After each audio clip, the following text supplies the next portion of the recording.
The year is 3000 BC, or perhaps 2000, or maybe 1000. It doesn't matter much.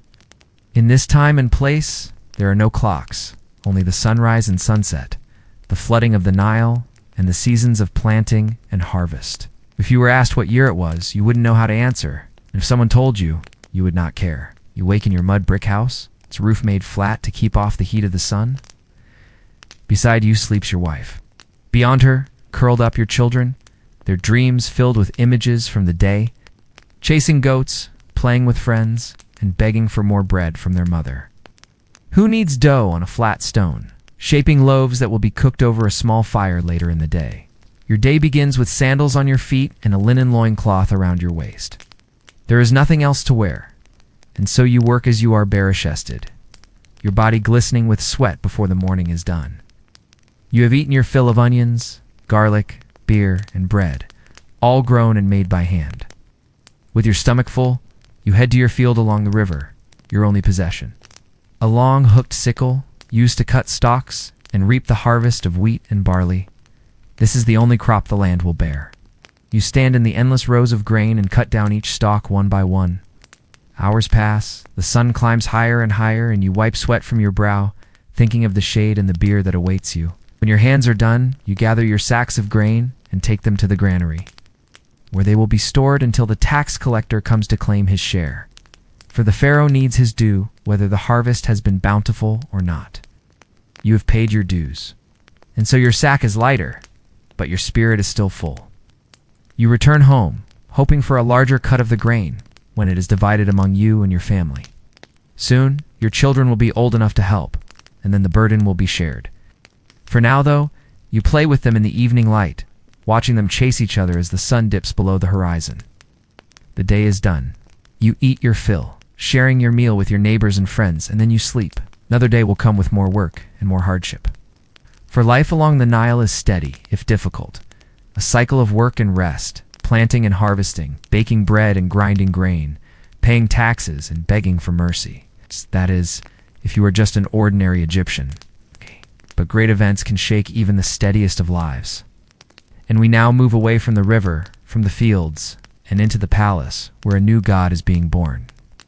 Meet Akhenaten, a scrawny young man who has somehow managed to marry the pharaoh's daughter and sit upon the throne of Egypt.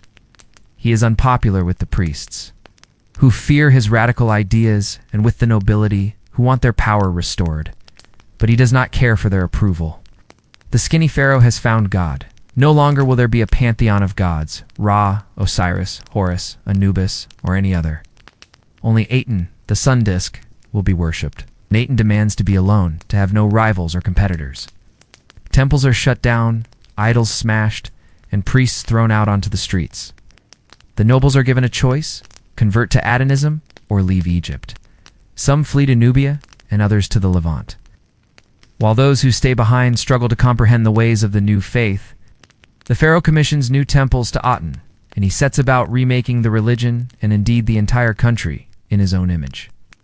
Artists are summoned from across the empire to paint the pharaoh and his family in a style that is both strange and beautiful. Gone are the stiff, angular forms of the past. Now the figures have long, thin limbs and elongated skulls, and they stare directly at the viewer. These paintings and sculptures become ubiquitous, appearing everywhere from temples to tombs. For Akhenaten is obsessed with death, and he commissions a tomb unlike any other, a grand complex that will bury him and all his wives. The finest artisans are put to work creating treasures for the afterlife: statues and chariots, furniture and food, gold goblets and ivory fans. Nothing will be too rich or too sumptuous for the burial of the sun god's high priest. He plans to rule like the sun, and he will be buried like the sun, in a blaze of glory. And indeed, after he dies, his successor will cast him out of the royal line, erasing his name and smashing his monuments. Yet his artists will live on, providing inspiration for centuries to come. We now travel north, deep into the deserts of the eastern delta. Here, beneath a broad plain, lies a hidden city. It's called the Valley of the Kings. And here, kings have been buried since the 18th dynasty, 3,000 years ago. For 500 years, from Thutmose III to Ramses VI, this valley has been the final resting place of Egypt's rulers. Within it lie 64 known tombs, some grand, some small, but all concealing the remains of a pharaoh. Some of the tombs are spectacular, hewn deep into the desert rock, adorned with paintings that capture scenes from the Book of the Dead. Others are humble, little more than pits covered with dirt and stone. Within these tombs, pharaohs have been entombed with their treasure, their servants, and sometimes even their enemies. For within this valley of death, the pharaohs competed even in death, trying to amass more treasure and outdo one another. Some pharaohs ruled for decades, waging war and spreading their might across the known world. Others died young, succumbing to disease or treachery. Some left behind great monuments, pyramids and temples, sphinxes and obelisks. Others did not. What matters in the end is the size and splendor of their tomb, for this is where the deceased pharaoh will spend eternity. The greatest pharaohs are buried in the deepest, grandest tombs, surrounded by riches beyond compare. Here lies Tutankhamun, whose tomb was discovered nearly a century ago, filled with treasure and mystery. Nearby lies Ramses III, who fought the might of the Hittites, and was buried in a vast subterranean complex, complete with a treasury and a pit, where his servants were sacrificed. And at the end of the valley, beneath a modest mound of dirt, lies an unknown pharaoh, buried in secret and forgotten by all but the historians. For in this valley, even the greatest of the great are eventually forgotten. The desert wind blows through the tombs, carrying with it the dust of centuries. The paintings peel and fade, the treasures are lost or stolen, the pharaohs are reduced to names on a list, buried beneath the sands of the desert. And now we return to the river, to the place where our story began. But something is different now. The sun beats down relentlessly and the Nile has run dry. There is no beer in the tavernas, no bread in the bakeries, and the granaries are empty. The fields are barren, cracked earth stretching to the horizon. People walk barefoot along the riverbanks, their bellies swollen, their skins stretched tight over bones. Even the pharaoh's barge seems distant, a memory from a better time. The workers huddle together for shade, waiting for the return of the river. They have been patient so far, but the heat is relentless. Children cry, dogs pant, and tempers flare. Soon, shouts and anger will fill the air. The people are ready to break, to seize whatever food they can and flee to the north, to the lands where the rains still fall. Suddenly, a commotion at the head of the crowd. A few guards arrive, bearing the insignia of the pharaoh. Behind them, carried on a litter, is a man wrapped in fine linen. His face is hidden, his identity is secret. He speaks in a low voice, but his words carry across the crowd. He says that the pharaoh is sorry, that he understands their suffering, and that he will do what he can to help. To show his magnanimity, he offers them a feast, a last supper before they depart. The workers cheer, for they have nothing to lose. Why wait for death when it can be hastened? And so the litters are brought forward, laden with the finest meats, roasted goose and duck, honey cakes, and figs. Spiced wine and jugs of ale, starving workers fall upon the food and drink, eating and drinking as much as they can. Some eat until they are sick, while others simply gorge themselves, ignoring the pain in their bellies. Still others drink too much, staggering around with glazed eyes, laughing at nothing. The fattened geese are quickly devoured, as are the plump loaves of bread. The wine flows freely, mixing with the blood of the sacrificial bulls. The workers grow bolder, demanding more food, more drink, and more amusement. A woman dressed as a man joins in the revelry, dancing on tables, singing bawdy songs, and flirting outrageously. Everyone laughs and cheers, for there is nothing left to lose. The whole affair is watched over by the man from the palace, who smiles and nods, pleased with the success of his mission. He turns to the workers one last time and tells them that the pharaoh is pleased and that they may depart whenever they wish. With that, he turns and walks away, disappearing into the crowd. The workers are left to finish the feast, to make merry while they can, for tomorrow they will be gone. As the sun rises, the workers begin to stir. Their revelry is over, and now it is time to leave. Da-da-da-da-da. The road to the north is long and hard, but they must try, for their children cannot live on the banks of the dying Nile.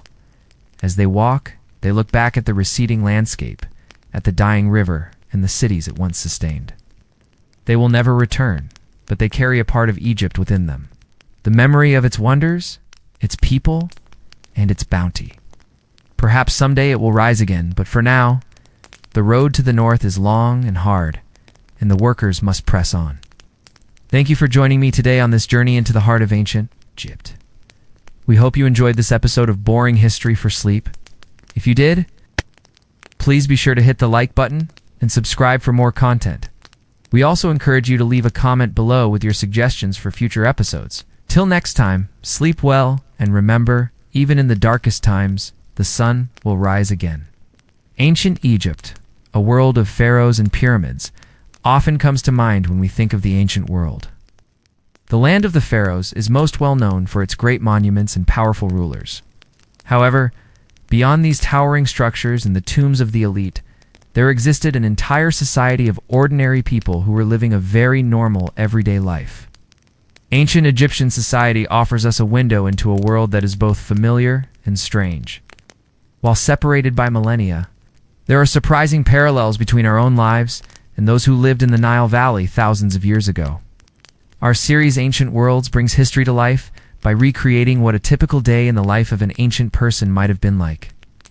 We've done this for Rome, Greece, and Persia. Today, we do it for ancient Egypt. Join me as we travel back in time to explore. A typical day in the life of an ancient Egyptian man and woman around 2000 BC. The year could be almost any year between 3,000 and 1,000 years before the Common Era. The patterns of daily life remain surprisingly steady across the centuries. Egypt, long and narrow, stretched along the Nile, with desert pressing in from both sides. Here, the river was life itself. When the Nile rose, each year in its predictable flood, the fields were enriched with silt, dark and fertile. When it did not rise high enough, famine spread. The rhythm of the river governed the rhythm of existence. Imagine yourself in a small village. The houses are made of mud brick, sun-baked and simple. Walls are uneven, patched, and crumbling in places, because even then mud brick was never truly permanent. The roofs are flat, and families often sleep on them during the hottest months, under stars that glitter clear and bright in the dry sky. Inside, the air is dim, thick with the smell of cooking bread, smoke, and sweat. The rooms are sparse. Perhaps a low stool, a woven mat, a jar of beer, some storage baskets. Luxuries, if there are any, are smaller copper tool, a faience amulet, a few beads of colored glass. Bread was the staple, baked every day. But because flour was ground between rough stones, the loaves were full of grit and sand. Over time, people's teeth wore down, painfully, sometimes to the gum line. And yet bread remained the staff of life, eaten with onions, lentils, or salted fish. Beer, thick and nutritious, was drunk by nearly everyone, even children, for it was safer than water and provided needed calories. The day began early. The sun rose quickly, without much dawn. Men went to the fields, plowing with wooden tools pulled by oxen. They scattered seed by hand, bent low under the sun. Women tended to the house, prepared food, fetched water from the river in heavy clay jars balanced on their shoulders. Children helped where they could, carrying small bundles, chasing away birds from the crops, learning the endless cycle of labor that they too would inherit. There was little privacy. Walls were thin, communities close-knit, and everyone knew the business of their neighbors. Life was communal, with festivals and rituals providing relief from the endless repetition of work. During festivals, music filled the air. Drums, clappers, red pipes. People sang songs to the gods, songs of love, songs of drinking. These were moments of release, but they were brief, before the steady rhythm resumed. And always, above it all, bureaucracy loomed. Scribes recorded harvests, taxes, grain storage. Officials, appointed from above, inspected the work of farmers and demanded their due. To be unable to pay was dangerous. Penalties ranged from confiscation to conscription into state projects. The pyramids, the temples, the grand monuments of Egypt were not built by slaves alone, but by common people fulfilling labor, mandatory service to the state. It was a burden, but also a duty. For many, it meant leaving the village for weeks at a time, traveling to dusty work camps where thousands labored under the watchful eye of overseers. Disease was common. Mosquitoes gathered along the river. Parasites lingered in the water. The heat was relentless. Life was hard, and lives were short by modern standards. Yet within this struggle, there was stability.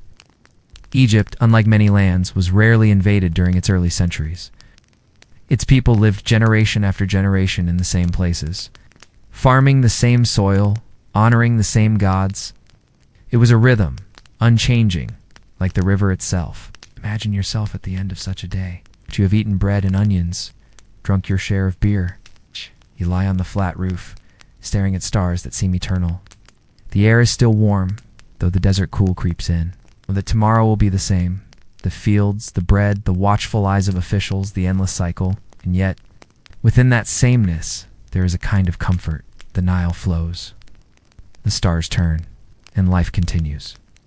While ancient Egypt might seem vastly different from our own lives today, there are more similarities than one might think. Like many societies throughout history, ancient Egyptians had their own version of a typical day. Their days started early and ended late, filled with a mix of work, community events, and religious duties. The importance placed on family and community in ancient Egypt is particularly striking. Just as in many families today, the wife in an ancient Egyptian household was responsible for tasks like baking bread, brewing beer, and caring for the home. The husband, often absent due to his work in the fields, would return in the evening to a freshly prepared meal. The presence of beer in the daily diet is also a fascinating parallel. Just as beer is enjoyed in many cultures today, it held a significant place in ancient Egyptian meals, providing not only nutrition, but a sense of community during social gatherings. It's important to note that the ancient Egyptian society wasn't static. Over the centuries, there were changes in agricultural practices, political systems, and cultural norms. For example, the introduction of new technologies and the expansion of trade networks led to increased prosperity for some Egyptians. At the same time, the growing power of the central government brought about new taxes and labor obligations, which may have contributed to social tensions. This dynamic nature of Egyptian society makes it all the more interesting to study, as we see a civilization evolving and adapting to internal and external changes. While the typical day of an ancient Egyptian might have seemed very different from our own, there are more similarities than one might think. The balance of work, family, and community, the importance placed on basic tasks like preparing food, and the role of simple pleasures like a good meal and a refreshing drink are all universal experiences that transcend time and culture. As we conclude our journey through a typical day in the life of an ancient Egyptian man and woman, we are left with a sense of the richness and complexity of their lives. Despite the challenges they faced, ancient Egyptians found ways to build a society that was stable, prosperous, and culturally vibrant. Their innovations in agriculture, their achievements in art and architecture, and their deep sense of community and family all contribute to a legacy that continues to inspire and amaze us today. As we reflect on our own lives, we can find inspiration in the resilience and ingenuity of ancient Egyptians. In their story, we see a reminder of the importance of appreciating the simple things in life, the value of hard work, and the power of community in shaping our experiences. Perhaps there is more to ancient Egypt than meets the eye, and its lessons can continue to guide and shape our lives in ways we never imagined. Thank you for joining us on this journey back in time. If you enjoyed this video, please don't forget to hit the thumbs up button below. Your support helps us continue to bring history to life for everyone. Thanks for watching. So what? Why do we care about this one pharaoh who tried and failed to turn Egypt toward the sun? Because sometimes the pharaohs help us remember the places and people we forget. Places like Amarna or Akkadin, the city of the Sun King. We may not find gold there, nor treasures from tombs. But in the fragments of the city, we learn something different. How ancient rulers lived, loved, lost, and dreamed. And yet, without Akhenaten, would we ever have learned those things? Would his city be a whisper of wind across the desert? A footnote in a book of kings? The answer is probably yes. Akhenaten still changed Egypt, even after his failure. But beyond the history books, studying his city helps us understand how humanity thinks, dreams, and builds. In fact, understanding Akhenaten might start with appreciating how we understand anything at all. Let me explain. Egyptology is hard. When Howard Carter found Tutankhamun's tomb in 1922, it was full of treasures, over 5,000 objects. Over time, experts sorted them into categories: architecture, jewelry, household items, and so on. The idea was simple: put things together by what they shared. This way, Egyptologists could learn about daily life in ancient Egypt. Some discoveries were surprising. Archaeologists found cosmetics suggesting Egyptians took care of themselves like people today. They also found board games showing a side of life beyond work and religion. Scholars have studied each object to understand how people lived, the choices they made, the tools they used, and the stories behind the discovery itself. Imagine finding a jar of perfume and learning not only about ancient smells, but about the women who put on makeup, just like people today. Imagine finding a game and seeing how people spent their free time. That is why archaeology is called the greatest detective story ever written. Archaeologists piece together clues about daily life. Each object tells a part of the story, revealing how people thought and acted.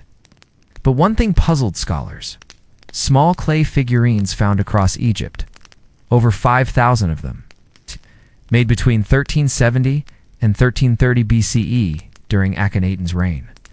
They date to the Amarna period, the era when Atonism transformed Egypt. These figurines look ordinary. They are small, about 2 inches tall, depicting men, women, servants, workers, and children. Some hold weapons or musical instruments. Others seem ordinary, with hands on hips or walking. Some show servants carrying objects. Many are labeled with names. In hieroglyphics, most are male, but there are female figures too. At first glance, they appear common, merely snapshots of everyday life. Yet they raise questions. Who made them? Were these models toys for children? Religious images? Or part of a ritual? How were they used? Why were so many made? To understand these figurines, we must examine the context, the time and place in which they were created. Akhenaten brought dramatic changes to Egypt. He emphasized Aten, the sun disk, shifting focus from multiple gods to one. This religious shift impacted art, architecture, and society. Akhenaten favored intimacy in art, showing himself, his wife, and daughters in everyday activities. The iconic bust of Nefertiti, his wife, captures this shift. Instead of a stern goddess, she is shown with a gentle smile, her gaze soft, looking out from the palace walls. Ordinary people played a role too, appearing in artwork alongside royalty. This fusion of family and religion continued in small clay figurines. Servants and workers crafted these models, likely for use in homes, not for export or temple rituals. These weren't valuable artworks, but personal items made by common folk. They provide a glimpse into how ordinary people experienced Akhenaten's reforms. These models reflect the changing religious landscape. Early Egyptian art often showed male rulers with feminine attendants, reflecting the divine feminine. Powerful women linked to gods. However, during the Amarna period, this image shifted. Male figures became more prominent, while females, though present, are shown with softer features, suggesting a change in gender roles or perceptions. This shift mirrors Akhenaten's focus on the sun disk Aten and his emphasis on familial scenes. The figurines reveal how his policies affected daily life. They also show how subjects reacted. Some scholars believe the increase in female figures reflects greater gender equality under Atonism. Others argue that the shift in styles reflects evolving artistic tastes. Ultimately, these figurines challenge a common perception of Akhenaten's era. They provide a tangible link between the royal court and ordinary citizens. These unassuming clay figures are silent witnesses to a transformative era. They document not just artistic trends, but societal changes and individual lives. By studying these models, we gain insight into the human element of a historical era. We see how religion, art, and daily life intertwined during a pivotal time in Egyptian history. They are a testament to the creativity and resilience of everyday people during a period of significant change. These small clay figures provide a unique perspective on the impact of Akhenaten-esque reforms on ordinary life in ancient Egypt. They serve as a reminder that understanding history requires examining all aspects of daily life, not just the actions of pharaohs and priests. The figurines are just one example of how Egyptologists use objects to tell a story. They can teach us about the people who made them, the beliefs they held, and the challenges they faced. In the end, it's not the size or value of an artifact that matters, but what it can teach us about the human experience. So next time you encounter ancient artifacts, whether in person or online, remember the story they hold. Look closely at the details and ask questions. You might uncover fascinating insights into the lives of our ancestors and broaden your understanding of history. You can cover a little-known period of Egyptian history. And you might even discover that the most overlooked artifacts can teach us the most. Archaeologists have uncovered many other pieces from the Amarna period. Studying them reveals a lot about the changes Akhenaten brought to Egypt. As you explore more about ancient Egypt, remember the lesson from the small clay figurines. Every artifact has a story to tell, no matter how small or simple it might seem. Keep asking questions, keep exploring, and who knows what fascinating discoveries you might make. From the bright sunlight of Akhenaten, we now turn toward shadows. Imagine yourself traveling west, across the Nile, into the desert cliffs near Thebes. Here, hidden among dry valleys and rocky folds, lies a place unlike any other. The Valley of the Kings. It was not a city of the living, but a city of the dead where pharaohs of the new kingdom were laid to rest. Sealed in tombs cut deep into the limestone, the air here is still. No trees grow, no crops survive. The cliffs rise sharply, pale and silent. At dawn or dusk, they glow with golden light. But at midday, the heat is heavy, pressing down on the skin. This valley was chosen not for comfort, but for secrecy. After centuries of building towering pyramids that attracted attention and plunder, the Egyptians sought a quieter solution. Hidden tombs carved into the earth, their entrances disguised by stone and sand. Imagine the work required. Teams of laborers, stonemasons, and artisans descended each morning into the valley. The sound of chisels echoed off the cliffs, slow and steady. The tombs they cut were long corridors, descending deeper and deeper, lined with smooth plaster and decorated with vivid paintings. Scenes showed the journey of the pharaoh through the afterlife, sailing across the night sky, meeting gods and guardians, merging with the sun. The ceiling shimmered with stars, while walls glowed with images of deities holding protective symbols. In these painted chambers, time itself seemed suspended, as if the king could live forever. Eternity in practice was fragile. Tomb robbery was an old problem in Egypt. Even the earliest pyramids had been broken into. Gold, jewels, fine furniture, all were tempting treasures. In the Valley of the Kings, robbers came quickly, often within years of a burial. The evidence is everywhere. Broken doors, smashed jars, scattered bones. For all their effort, the Egyptians could not keep their king safe from human greed. Still, not every tomb was plundered. Some remained sealed for centuries, waiting quietly in the dust. The most famous of these belonged to a boy king, Tutankhamun. In 1922, Howard Carter uncovered the nearly intact tomb. When he peered inside by the light of a candle, he saw wonderful things: golden shrines, gilded chariots, jewelry, and at the center, the sarcophagus of the young pharaoh. The discovery captured the imagination of the world, but also stirred whispers of a curse. The so-called curse of the pharaoh was a story told in hushed tones. When Lord Carnarvon, Carter's patron, died suddenly after the tomb's opening, newspapers spread tales of supernatural punishment. Other deaths among those connected to the excavation fueled the legend. In reality, most members of the team lived long lives, but the idea of a curse lingers, woven into the valley's atmosphere. It is a place where silence and mystery invite the mind to wander. Even today, the valley keeps secrets. Modern technology, ground-penetrating radar, careful excavation suggests that hidden chambers may still lie undiscovered. Some believe there could be additional rooms near Tutankhamun's tomb, perhaps belonging to Queen Nefertiti, or others yet unknown. Whether these chambers exist remains uncertain. The valley holds its mysteries closely, as it has for more than 3,000 years. Imagine yourself walking the valley floor. The sun beats down, yet the air feels strangely still, as if holding its breath. The entrances to tombs are plain, stone doorways leading into darkness. Inside, the air cools, heavy with dust. Your footsteps echo softly. You pass painted walls. Figures of gods with animal heads, stars overhead, rivers flowing through the afterlife. The further you go, the more silent it becomes, until the only sound is your own breathing. Here in this valley, time is layered. ancient workmen's tool marks, the footsteps of robbers, the thrill of modern discovery, and the stillness of the present. The Valley of the Kings is both a place of endings and of persistence. The pharaohs sought eternity here. Robbers broke that eternity. Archaeologists rediscovered it. And even now, beneath the cliffs, more secrets may wait, their stories not yet told. The Valley of the Kings is one of many sites along the Nile where secrets of the past have been found. But what is it about this particular place that fascinates us so much? Why do the tales of pharaohs, their tombs, and their treasures capture our imaginations? Perhaps it's the allure of the unknown, the sense that there are still mysteries to uncover, secrets waiting to be unraveled. Or maybe it's the drama of the discoveries, the intrigue of hidden tombs, and the thrill of the chase that draws us in.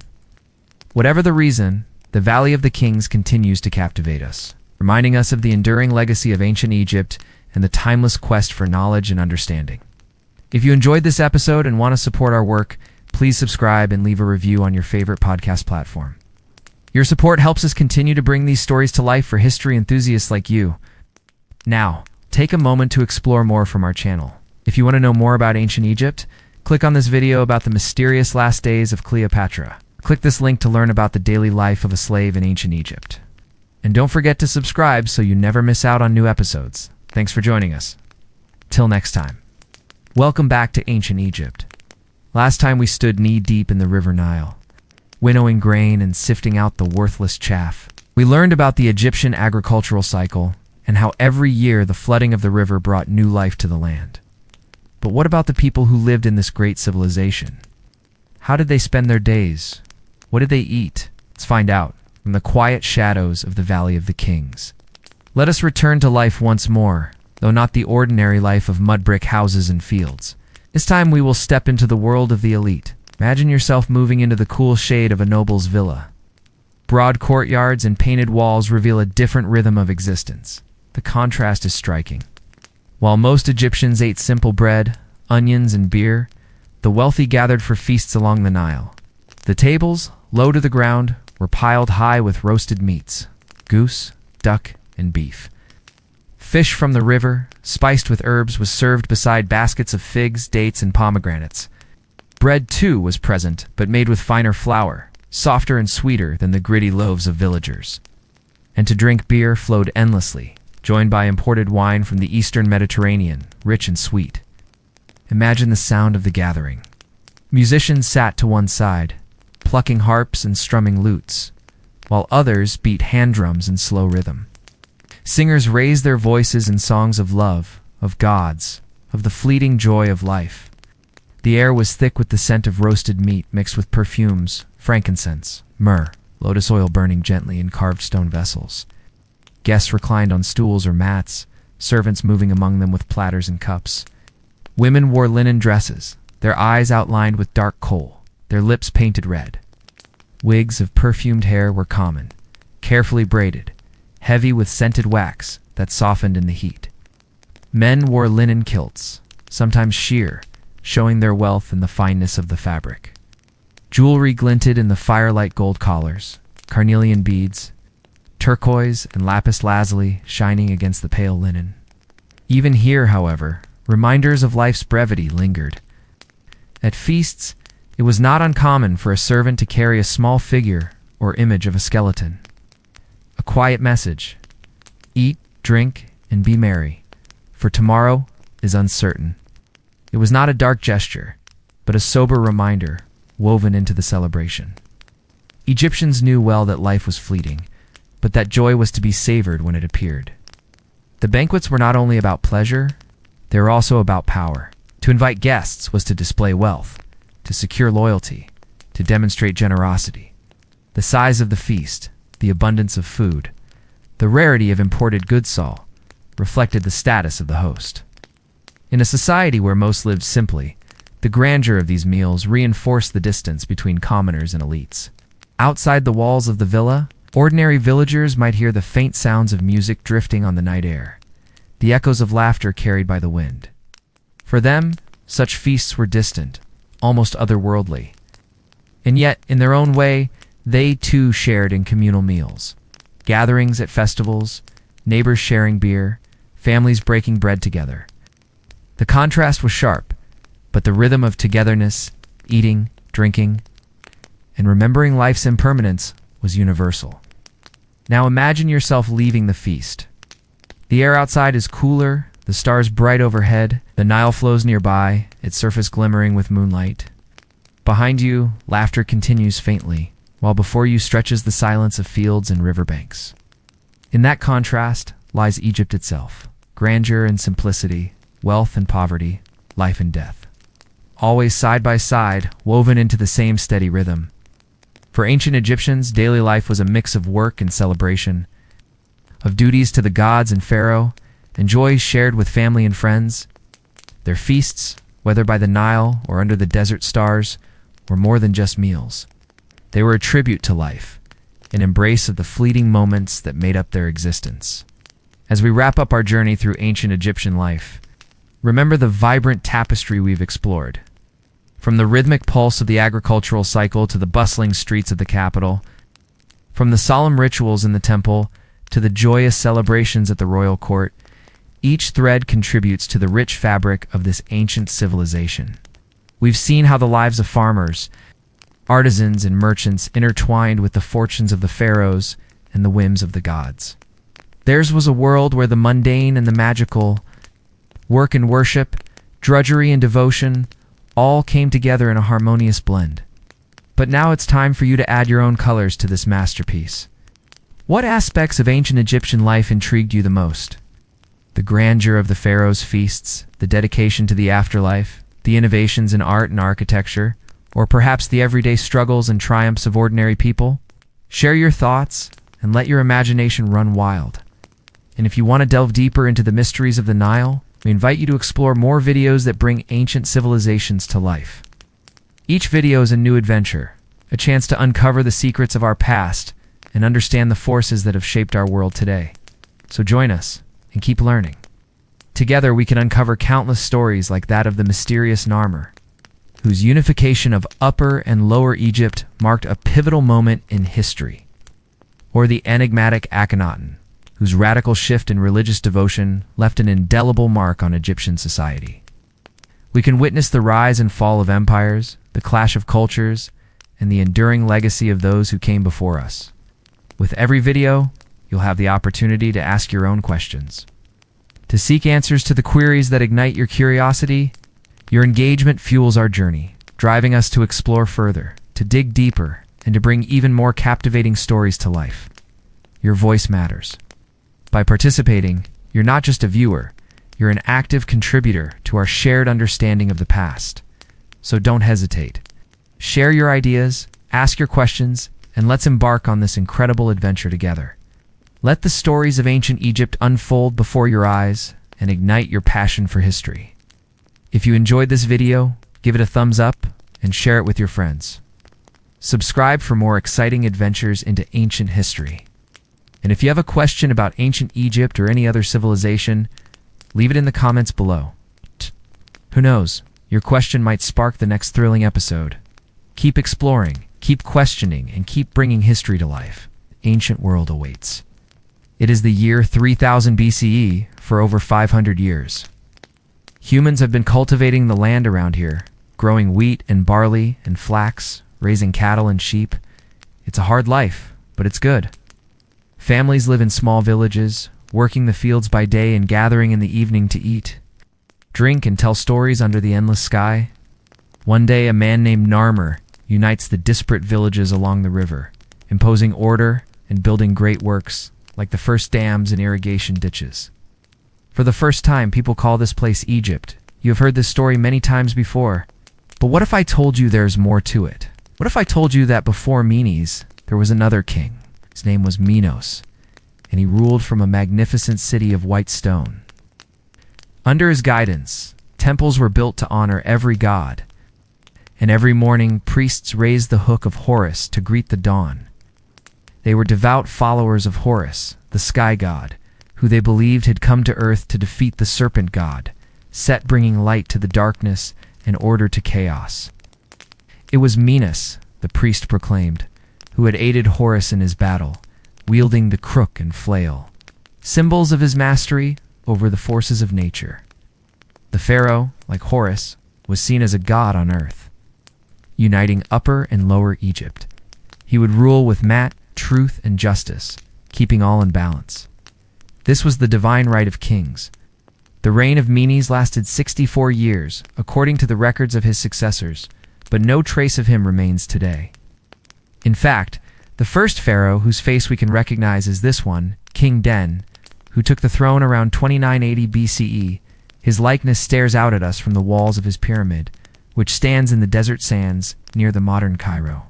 His reign marked the beginning of the Old Kingdom, a golden age for Egypt. Now, turn your attention to the rugged cliffs rising above the River Nile. Hidden among the rocks and sand is an entrance. It's not to a tomb, but to a sprawling complex of chambers carved into the stone.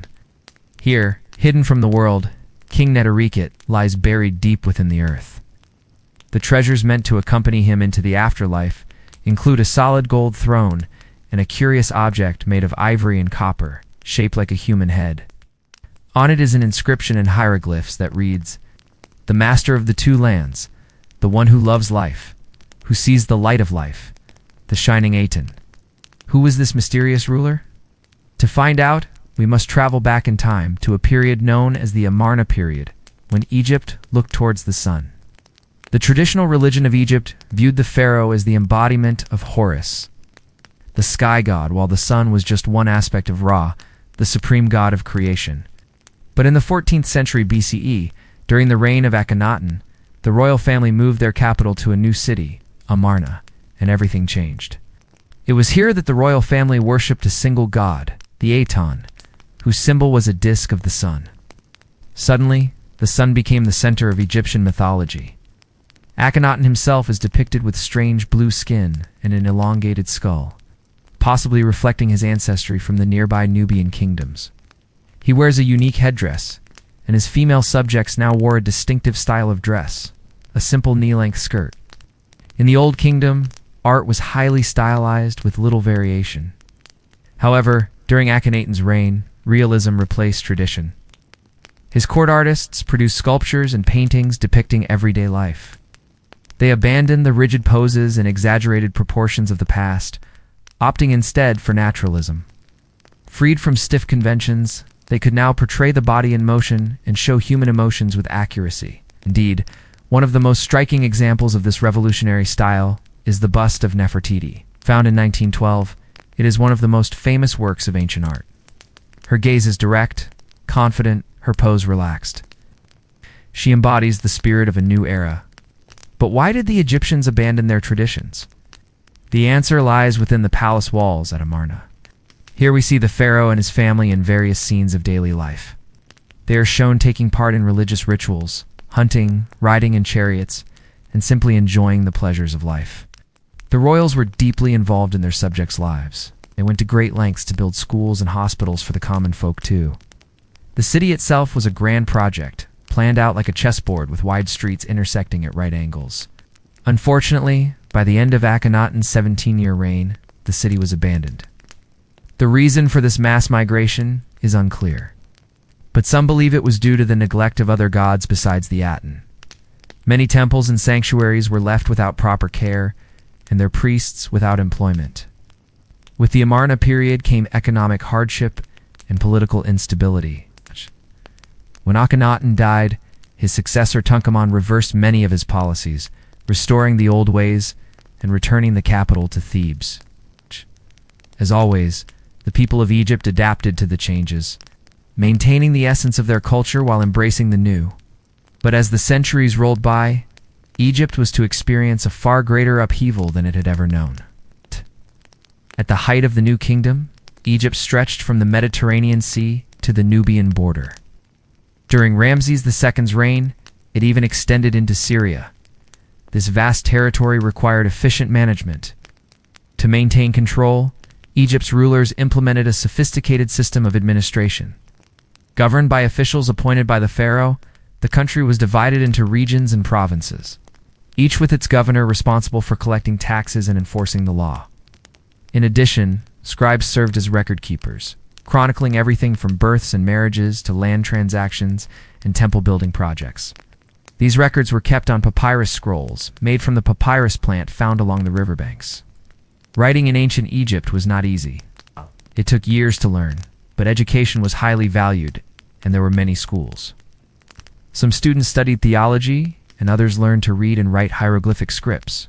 Meanwhile, skilled craftsmen produced exquisite works of art, such as the bust of Queen Nefertiti, which depicts her with an elegant crown and a serene expression on her face. Egypt's economy flourished thanks to trade along the Mediterranean and Red Seas, as well as through the Sahara Desert. They exchanged goods with Mesopotamia, the Levant, and even India. Luxury items like incense, ivory, and precious stones flowed into Egyptian markets. From humble papyrus peddlers to granite masons, everyone benefited from Egypt's prosperity. But this era of peace and plenty was not to last. By 1150 BCE, Egypt was under the control of foreign rulers. The riches that once flowed in now went out. The country was exhausted. The new kingdom was finished. Yet the spirit of Egypt endured. A century later, the Libyans had taken the throne. Their pharaoh Shoshankai brought stability to Egypt and established friendly relations with neighboring countries. Trade routes reopened, people began to rebuild their lives, and a new kingdom dawned. The prosperity of this era is reflected in the tombs of the wealthy. One such tomb belonged to Yuya and Thuya, whose daughter was the famed queen Cleopatra. Unlike the pyramids of the early pharaohs, these tombs were built horizontally and decorated with vibrant colors. Inside, mummies rested surrounded by valuable objects. Yuya and Thuya's tomb is particularly well preserved, featuring wall paintings that depict their genealogy and scenes from their lives. The couple is shown holding hands before the altar, symbolizing their eternal love. The prosperity of the new intermediate period was short-lived. By 671 BCE, Egypt was conquered by the Assyrians. Then came the Persians, followed by Alexander the Great. After his death, Egypt fell to Ptolemy I, one of his generals, who founded the Ptolemaic kingdom. Alexandria became the new capital. It was a cosmopolitan city with a famous library and a lighthouse that was one of the ancient world's S7 wonders. But despite the splendor of the cities, the countryside suffered. Taxes were high, and the people lived in poverty, yet they persevered. Each wave of newcomers brought with them new ideas and customs, but the Egyptians absorbed them into their own rich tapestry of culture. What will happen next? Will Egypt continue to thrive, or will it fall into decline? Only time will tell. Join us next time as we continue our journey through ancient civilizations.